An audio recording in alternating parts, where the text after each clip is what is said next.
Praise the Lord everyone. सबको जय मसीह की। आइए मैं आप सबके लिए उस सामर्थ्य और पवित्र वचन को पढ़ती हूँ जो वचन हमें परमेश्वर के दास अपोस्टल अंकुर यूसुफ नरूला जी द्वारा और परमेश्वर की दासी पास्टर सोनिया यूसुफ नरूला जी द्वारा दिया जाता है। आइए मैं आप सबके लिए उस सामर्थ्य वचन को पढ़ती हूँ। चुप मत रहो और लड़ो, जैसे कि पवित्र बाइबल यूहन्ना 3:8 में लिखा है। हवा जिधर चाहती है उधर चलती है और तू उसका शब्द सुनता है, परंतु नहीं जानता कि वह कहाँ से आती है और किधर को जाती है। जो कोई आत्मा से जन्मा है वह ऐसा ही है। आमीन। मेरे प्रिय परमेश्वर प्रभु यीशु मसीह ने कहा कि हवा जिधर चाहती है उधर जाती है और आपको सिर्फ चलने का पता चलता है। आप उसे महसूस कर सकते हैं लेकिन आप उसे पकड़ नहीं सकते। उसी प्रकार से कोई आत्मा से जन्मा है वह ऐसा ही है। प्रभु यीशु मसीह ने कहा, आत्मा, लहू और पानी है।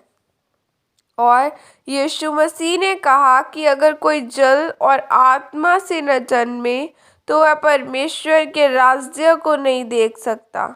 उसी प्रकार जब लोग आपको आशीष से भरते हुए और फलवंत होते हुए देखेंगे तो वह आपको रोक नहीं पाएंगे। लेकिन यह कैसे होगा? जब आप आत्मा से जन्मेंगे और चुप नहीं रहेंगे, शैतान के आगे घुटने नहीं टेकेंगे, तब ऐसे ही होगा। जिस प्रकार जब हम बाइबल में पढ़ते हैं कि जो गोलियत नामक एक योद्धा था, उसने अपने देवताओं के नाम में दाऊद को श्रापित किया और कोसा। दाऊद एक बात जानता था कि शैतान शब्दों के द्वारा मारता है। दाऊद को पता था कि उसने शैतान के साथ कैसे लड़ना है। दाऊद ने पहले गोलियत के श्राप को खत्म किया। वह चुप नहीं रहा और उसने कहा, तू भाले के साथ मेरे सामने आया है, पर मैं सेनाओं के यहोवा के नाम में तेरे सामने आया हूँ और आज मेरा परमेश्वर तुझे मेरे हाथों में कर देगा। आज मैं तेरे सर को धड़ से अलग कर दूंगा। और दाऊद ने गोलियत के शब्दों का जवाब परमेश्वर के वचन से दिया। वह उस समय पर चुप नहीं रहा। अगर दाऊद उस वक्त रोने लगता तो कभी भी जीत न पाता। दाऊद आत्मा से जन्मा हुआ इंसान था। मेरे प्रियो, अगर आप आत्मा से नहीं जन्मे तो आप शैतान से कैसे लड़ पाओगे? आज बीमारी, परेशानी, मुसीबत में होंगे, लेकिन जब आप इन सब चीज़ों के आगे घुटने टेक देंगे तो आप कैसे जीत पाएंगे? याद रखें, ज़िंदगी आपको वह नहीं देती जिसके लिए आप लड़ते हैं।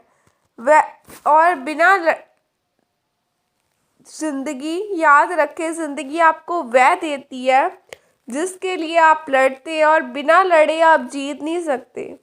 अगर रानी एस्तर रानी बनने के बाद चुपचाप बैठी होती कि मुझे क्या ज़रूरत है अपनी यहूदी कौम को बचाने की, तो उसकी यहूदी कौम बचाई न जाती। लेकिन वह रोज़ों और प्रार्थनाओं के द्वारा लड़ती रही और जीत हासिल की, क्योंकि वह आत्मा के जन्म ले चुकी थी। और इस दुनिया में आत्मा से जन्मे व्यक्ति को समझना असंभव है। आज लोगों के जीवन में श्राप, जादू टोना जैसी चीज़ें काम कर रही हैं और वह चुप है।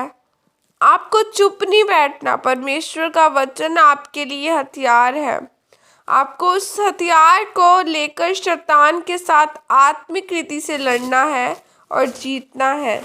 अगर आप शैतान के सामने चुप रहेंगे तो उसका हर बार आप पर सफल होगा। इसलिए मेरे प्रियो, दाऊद की तरह आत्मिक बने, पवित्रताई में चलें, क्योंकि जिसके जीवन में पवित्रताई है उसको शैतान कभी हरा ही नहीं सकता। जब आप आत्मा के अनुसार चलेंगे तो कोई भी आपकी आशीष को नहीं रोक पाएगा। जिस प्रकार हम हवा को नहीं रोक सकते, उसी प्रकार लोग आपकी आशीषों को नहीं रोक पाएंगे। आमीन। और यह प्रार्थना आपके द्वारा की जाए। सर्वशक्तिमान परमेश्वर, इस वचन के लिए पिता मैं आपका धन्यवाद करती हूँ। और पिता परमेश्वर, मुझे अनुग्रह दीजिए कि मैं आपके वचनों पर चल सकूं और उसको एक हथियार की तरह इस्तेमाल करके लड़ सकूं और आत्मिक बुद्ध के द्वारा जीत सकूं। प्रभु यीशु मसीह के सामर्थ्य नाम में मांगती हूँ। आमीन।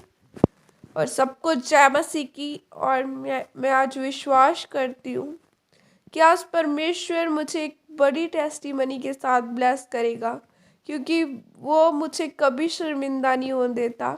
वो अपने लोगों को कभी शर्मिंदा नहीं होने देता। उसने हमें चुना है फल लेकर आने के लिए। परमेश्वर ने हमारी मेहनतों को देखा खुदा। और परमेश्वर, वायदा करती हूँ मैं, मेरी ज़िंदगी से सिर्फ तेरे नाम को महिमा मिले।